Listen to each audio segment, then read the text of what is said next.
So with everything that's been happening, I think some people probably may not have even realized that this took place. But CNN actually hosted a town hall with Nikki Haley. There was also one with Ron DeSantis. That one was a little bit more predictable. There are a couple of moments I want to discuss during this town hall. I want you to pay attention also to the way that they treat Nikki Haley, because it is very clear to me that CNN, which is technically supposed to be like the liberal network, CNN has no problem getting behind Nikki Haley in the event Biden doesn't pan out. And that's kind of what it seems like is happening here, that they kind of see Nikki Haley as their Republican Hillary Clinton, someone who's establishment, someone who is pro-war. Nikki Haley is not anti-war, and she doesn't claim to be. That's what they want. She's the one that the donors want. So even CNN is okay with giving kudos to Nikki Haley. And I mentioned that because I'm going to show you after this something that Vivek Ramaswamy said, and I want you to compare the two. The first clip that I want to show you from her town hall is this discussion about Donald Trump. Now, Nikki Haley is saying that chaos seems to follow him wherever he goes. Let's dive right in. There are a lot of issues on the minds of voters here. And of course, with 11 days to go, one of the big ones is actually the state of this race and where things are. Josh Lemon is a portfolio manager, I know, at a local bank. Josh, you're an independent and you voted for Joe Biden in 2020, but you've said you plan to vote for a GOP candidate this time around. And as I was telling everybody watching at home, you're allowed to register right up until caucus night, right? So that's the way it works here in this state. So you're deciding between Governor Haley and Governor DeSantis. Go ahead. Correct. And thanks for taking my question. Thank you. What is your strategy to overtake Donald Trump in the polls? You know, I think that what you're saying is we've got momentum. We've got momentum in Iowa. We've got momentum in New Hampshire. You're going to continue to see us be strong in South Carolina. And really what it's been is it's been about, let's talk about where this is. I personally think President Trump was the right president at the right time. I agree with a lot of his policies. But the reality is, rightly or wrongly, chaos follows him. And we all know that's true. Chaos follows him. And we can't have a country in disarray and a world on fire and go through 4 more years of chaos. We won't survive it. And you don't defeat Democrat chaos with Republican chaos.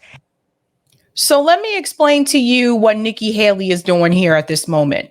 Nikki is trying to win.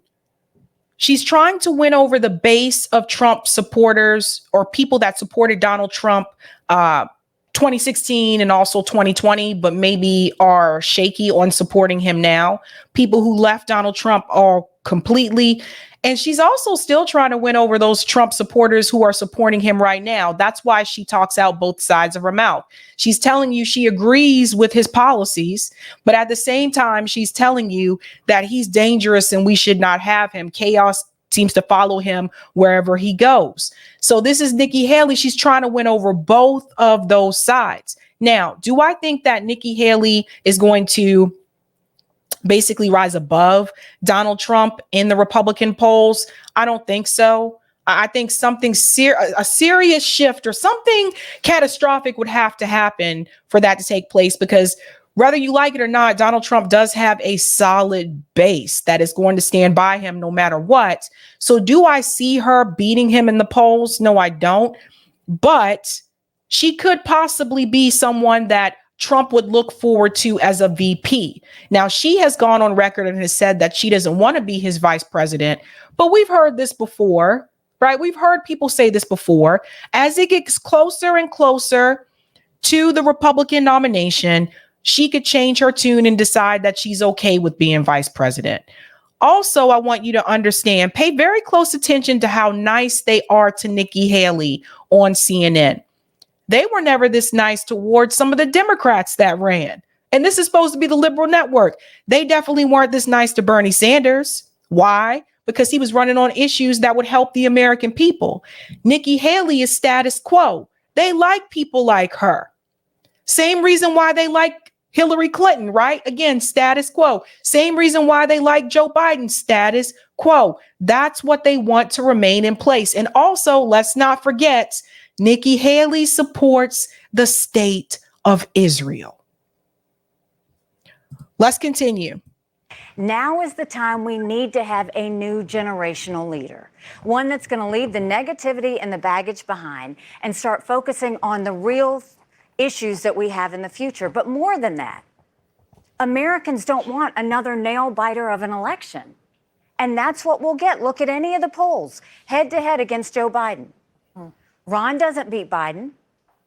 Trump, head to head with Biden. On a good day, he might be up by 2. The Wall Street Journal had him up by 4. I'm in every one of those same polls. I defeat Biden by 17 points. 17 points. That makes it bigger than the presidency.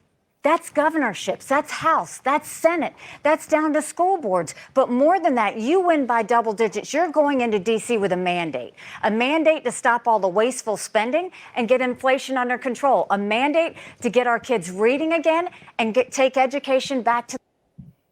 Let's pause here for a second. Why do you think she's beating Joe Biden in these polls by like 17 points? Because I have an opinion.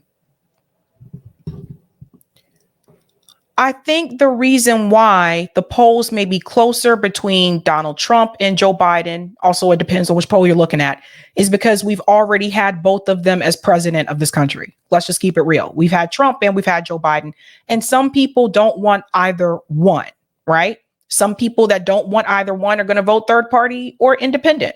I'm one of those people. I'm going to vote third party or independent. But I think the reason why she may be beating Biden in those polls by a margin of like 17% is because, number one, Nikki Haley is status quo. Number two, Nikki Haley is not anti-war. She's pro-war. She's anti-China. She wants to go against China. She supports the state of Israel. Again, that's who they want. Even Donald Trump came out against the war in Ukraine. Even he had criticism and said, we would not even have this war if he was still president. Now, again, he's a politician, so you got to take it with a grain of salt. Let's just be real. But we didn't have new wars start on Donald Trump. Yes, there were still coups. Yes, there were still drone strikes, but no new wars. Under Nikki Haley, you will get a new war. And I want to be very clear.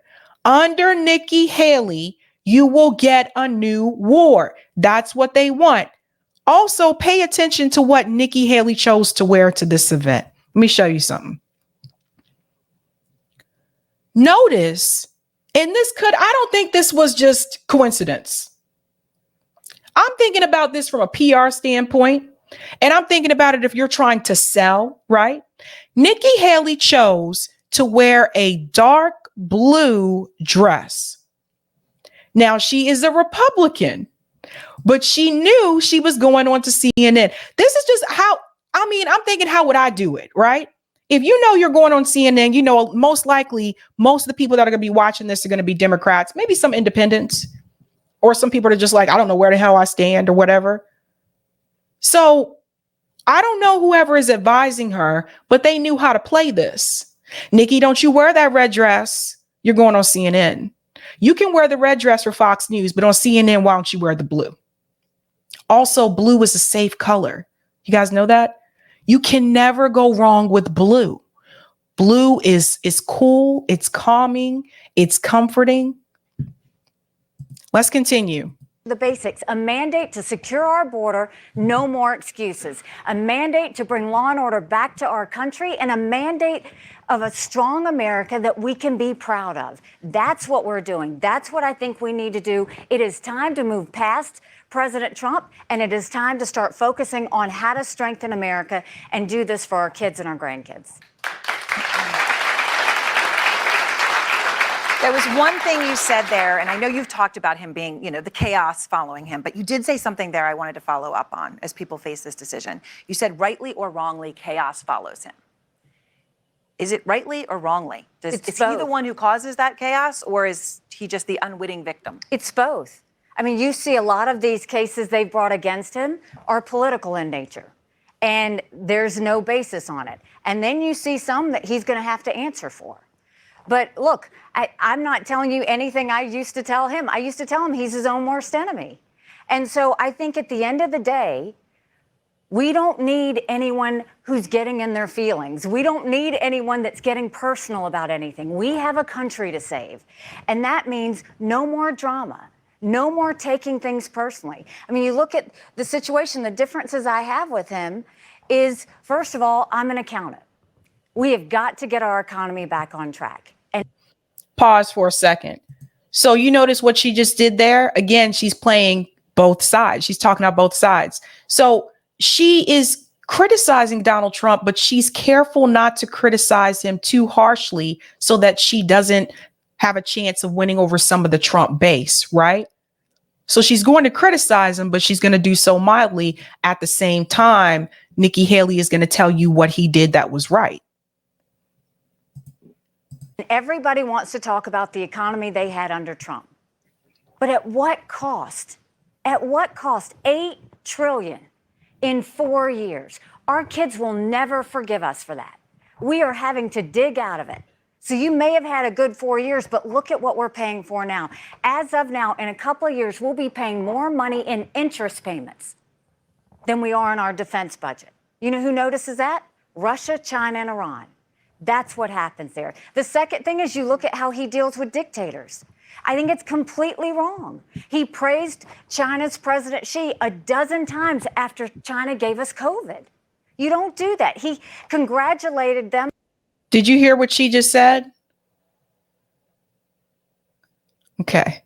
Mark the China part. I can't talk about it too much on here, but mark the part that she said about China. On the 70th anniversary of the Communist Party. We don't do that. When Israel fell to her knees, you're going to go pick a fight with Israel's prime minister because of some issue, personal issue you had with him before, and you're going to praise Hezbollah?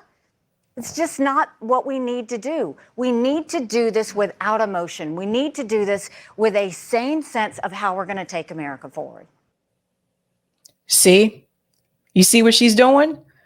So, of course, she takes criticism to the fact of Donald Trump criticizing Israel, criticizing Netanyahu, which Netanyahu needs to be criticized. Everyone should be criticizing Netanyahu at this point. But you see what she's doing? Like I said before, who is Nikki really out to serve? Nikki is out to serve herself, and I would say Israel more than the United States. Let's just keep it real. And military contractors. Now, I want to show you something Vivek said. I'm going to show you how shady CNN is. We've been on CNN for a minute today. Vivek Ramaswamy said, this is the CNN town hall they do not want you to see. They forcibly removed it from YouTube earlier this month after it got 200K plus views in 12 hours. Yet Nikki Haley's CNN town hall from 6 months ago still remains up there. Their gambit to rig the Iowa GOP caucus is shameful. So he is actually retweeting the town hall that he had December 14th. And I'll just show it here so you can see it. Just muting that for a second. You only see all that. But this was Vivek's town hall on CNN, right? Okay. What Vivek is trying to tell you is that apparently CNN removed this from YouTube. They removed the full version of it, but he said the one that they had with Nikki Haley was still there. The full town hall. So like I said before, the donor class wants Nikki Haley. They like her. The military industrial complex wants Nikki Haley because she wants to go to war. And some of these billionaires want Nikki Haley. So Nikki Haley is the one they're heavily pushing. I can't go one day without, whether I'm listening to the radio or I'm watching YouTube TV, without seeing a Nikki Haley ad. I was listening to the Sports Hub. For those who don't know, Sports Hub here is Boston local sports radio station. I was listening to the Sports Hub when I was on the way to the grocery store. Out of nowhere, I'm Nikki Haley. America needs something like, no. I just want to hear sports. I just want to hear about layups, free throws, touchdowns, and whether or not they're getting rid of Bill Belichick. That's it. I do not want to hear about Nikki Haley when I'm trying to listen to sports. But there she is. Her ads are everywhere. They're heavily promoting her. And she's got a lot of money. A lot of money. Now, there's another piece from this town hall I want you to hear where she reflects on her criticism, the comments that she had about the Civil War. Nikki said something during, you'll just see it for yourself. Just see it for yourself. So I want to ask you about something that's been a challenge for your campaign over the past week. And this, of course, is referring back to New Hampshire. You were asked to explain the cause of the Civil War. You obviously did not mention slavery. And afterwards, you came up, you said that was a mistake. In fact, you said it should have been the first thing that you said. So you did come out and say that. Chris Christie, though, came out and said that you gave that answer not because you're, in his words, dumb or racist, but because you're, quote, unwilling to offend anyone by telling the truth. What do you say to that? No one's ever said that I am unwilling to offend. I offend plenty of people because I call people out when they do something wrong. What I will tell you is Chris Christie is from New Jersey. I should have said slavery right off the bat. But if you grow up in South Carolina, literally in second and third grade, you learn about slavery. You grow up and you have, I had black friends growing up. It is a very... Yeah, she did it. We got two of them. Hold on. From New Jersey. I should have said slavery right off the bat. But if you grow up in South Carolina, literally in second and third grade, you learn about slavery. Okay. To that point, she is correct. But here's the problem. When she was confronted about the Civil War, that was actually in New Hampshire. And in New Hampshire, what you learn in the history classes in New Hampshire, Maine, Vermont, Massachusetts is better with it. But the further north you go, you will start to see this. They're not teaching them the same things about the Civil War that we learned, those of us who went to school in the South. I'm just going to keep it real. And I've gone to school in the South and overseas. And I've had friends, I know people here that grew up in Maine and Vermont, New Hampshire, and they really don't know. They really don't know all this stuff. I've met people that grew up in towns in Maine where there were no African Americans at their school, and therefore it wasn't even taught. The Civil War wasn't even taught. So the thing is that, Nikki, just because you're used to that and you know about it, because yes, she's right. In South Carolina, you learn about that from day one. That doesn't mean that everybody in New Hampshire is being taught the same thing that you're being taught in South Carolina. So there's that. Then there's this part. You grow up and you have, I had black friends growing up. It is a... She really pulled the I had black friends card. Nikki, no.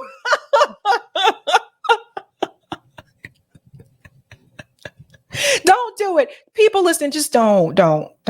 Like, don't do the I had a black friend, I have a black friend, my brother-in-law is black, I have another relative. Don't do that. Just don't. Just don't do that. But she went there. Let's continue. Very talked about thing. We have a big history in South Carolina when it comes to, slavery, when it comes to all the things that happened with the Civil War, all of that. I was thinking past slavery and talking about the lesson that we would learn going forward. I shouldn't have done that. I should have said slavery, but in my mind, that's a given that everybody associates the Civil War with slavery. But it's not a given, Nikki. That's the thing. Grassy Knoll said she watched Driving Miss Daisy. Oh my God. Jinho says Nimarata certainly has no black friends now. Yeah, I mean, it's one of those things where, again, like I said, the further north you go, you'll start to see how less and less of that particular moment in history is taught.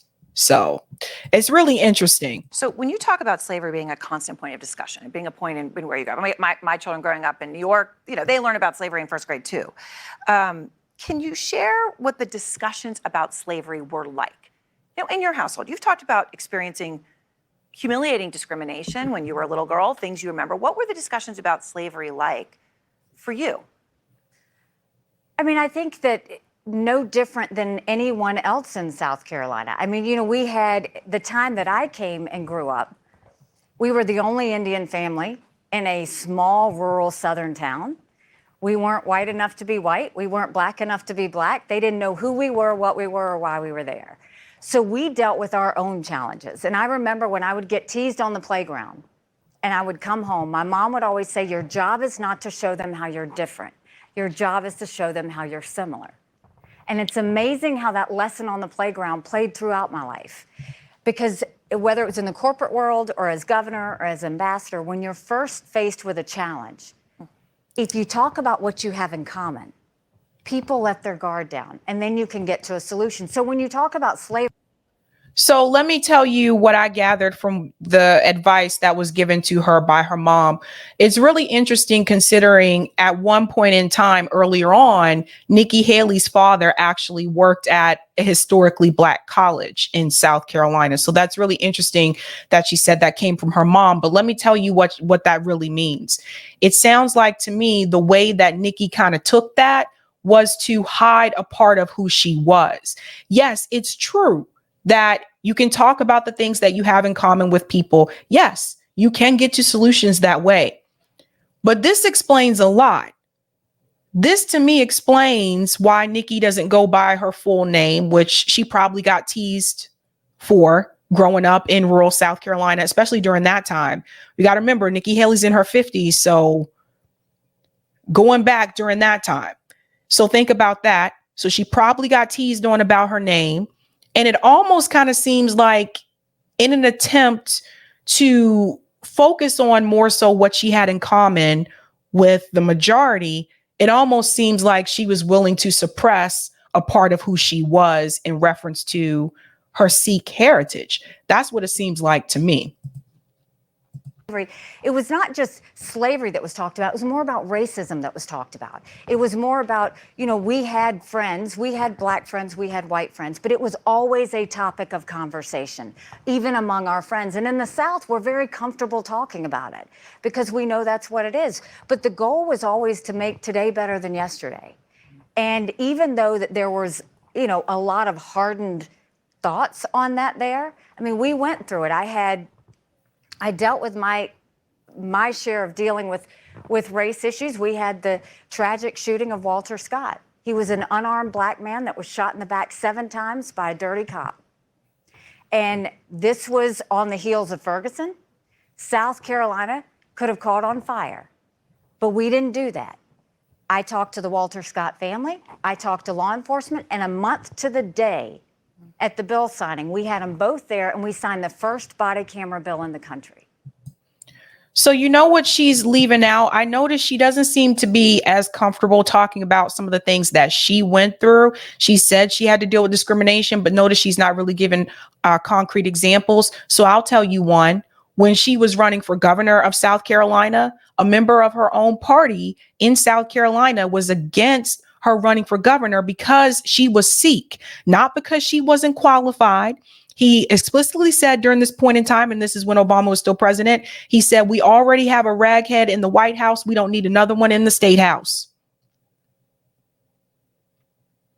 That was 2010. A month later, we had the horrific shooting at Mother Emanuel Church when a white supremacist went into a Bible study and took 9 amazing souls. The entire national media came in wanting to make it about gun control and racism and death penalty. And I said at the time, there will be a time and place we have those conversations, but right now we have 9 souls we need to lay to rest. And I didn't have that luxury because 2 days later, the killer came out with his manifesto and he was draped in the Confederate flag. And the Confederate flag had always been either on top of the State House or right in front of the State House since the year 2000. I told you guys. What did I tell you? Because I went to college. I graduated from the University of South Carolina. I told you that flag was always at the State House. Now, this is one thing that she did do that I think she did a good job with this. She got a lot of pushback for it, but she did do this. And it is incredibly sensitive and a personal issue in South Carolina. And I focused that next day. I said, I want to have 4 meetings. I want to call Republican leadership. I want to call Democrat leadership. I want to call the congressional delegation, and I want to call community leaders. And I told my staff, don't tell them what this is about, because I knew they wouldn't show up. And when they came, I said at 3 o'clock today, I'm going to call for the Confederate flag to come down. And if you will stand with me, I will forever be grateful. And if you won't, I'll never let anyone know that you were in this room. And it was a tough thing, Aaron, because we had to have 2/3 of the House and 2/3 of the Senate. And to bring a divided state together and avoid riots and protests, the way we did that was I knew half of South Carolinians saw the Confederate flag as heritage and tradition. The other half of South Carolinians saw it as slavery and hate. My job wasn't to judge either side. My job was to get them to see the best of themselves and go forward. And South Carolinians showed what true strength and grace look like, because we didn't have protests, we had vigils. So that's actually incorrect. There had been protests in South Carolina, particularly in Columbia, South Carolina, over the Confederate flag in front of the State House every year I lived there. So from the time that I was a senior in college and those couple of years I stayed in South Carolina after that, when I was working in Columbia, South Carolina, there were protests in front of the State House in reference to the Confederate flag issue. So the thing is, Nikki Haley wasn't always right on this issue. In the beginning, I remember her defending it, actually. So what I want you to understand is that it took that shooting to happen for Nikki to want to make that change. But it shouldn't have taken that shooting to happen at the church, the shooting from Dylan Roof. It should not have taken that for that to be your deciding decision. That shouldn't have been the one for it to be your deciding factor, because people have been protesting about it. People had raised concerns about it for years. That didn't just happen out of nowhere. I'll let her finish here. We didn't have riots, we had prayer. And South Carolina led the way, but that is the way we have to work on issues that try and divide us, is don't go and pick who's right and who's wrong and who's good and who's bad. That's what leaders are doing now, and it's caused us to be completely in political disarray. A leader doesn't decide who's right. When you serve the people, you serve everybody. And your job is to give them all the information you have and let them know where you want to go going forward. But no, leaders do decide who's right and who's wrong. Leaders have been doing that since the beginning of time. Greg Bruce says, it's not my job to tell the racist people that they are racist. There you go. That's basically what she's saying to you in so many words. Now, another thing that I think was interesting that also took place at this town hall, which I don't know if many people have discussed this, but apparently Laura Loomer, who is the Trump supporter, some of you may remember her. Apparently, she also appeared at the town hall. And let me show you what Nikki Haley did in reference to Laura. Apparently, she didn't want Laura there. So Simon Atiba says, breaking, Nikki Haley unleashes cops on diehard Trump supporter Laura Loomer. Like, this is wild. Because might as well just record. I don't know what's the problem though. We're here for an event. Sorry. Like I'm just standing here. I'm asking you to leave. I mean, like this is a presidential campaign event, right? Can you just explain to me like why you're asking me? Why? Can you just explain to me like why you're asking me to leave? Because they want you to leave. Why? It's private property, miss. Okay, but it's an event. I'm standing here. Like, what's the issue? Can you please gather your things and please? I don't understand. Like, what's the issue? Have you worked for Nikki's campaign? They don't want you. Why? I'm standing here. I signed up for the event. I told you. That's all I was advised. And now I'm asking you to move from the premises. What's the point of having town halls if you're just going to kick people out? She wants to be the first female president, and she's kicking a woman out of her event. I'm not here to answer questions. If you have any comments or concerns, you can contact them. Well, I mean, I'm here to do security, so please move. You guys sent me an email. I got your text blast, and it said to sign up for the event. So what is the issue? I'm asking you nicely. Well, I think I'm asking pretty nicely as well. And I don't have answers for you, I'm sorry. Okay. I just got advised that you must leave the premises, and that's why I'm here. So I apologize. Thank you. All right. Nikki Haley, anti-woman. Have a nice day.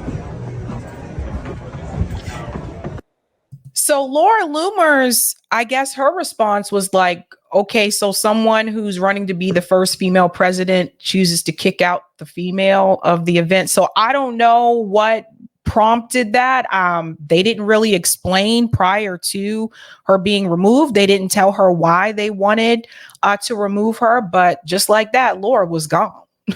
like Laura was gone. But pay attention to what's happening, folks. Again, like I said, the establishment really does like Nikki Haley. At first, Ron DeSantis was going to be their guy, but I guess they realized he wasn't going to be as popular as they wanted him to be. Also, he doesn't really seem to have much personality. He's not really charismatic, doesn't really know how to read the room, things like that. So he's just kind of like a fly on the wall. So Ron DeSantis doesn't seem to be working out for him. So for the next bet was Nikki Haley, right? And it seems to be working so far for them. Like I said, notice the way the CNN commentator spoke to her versus how they spoke to some of the people that ran in the Democratic Party that were running on Medicare for all. So think about that for a second.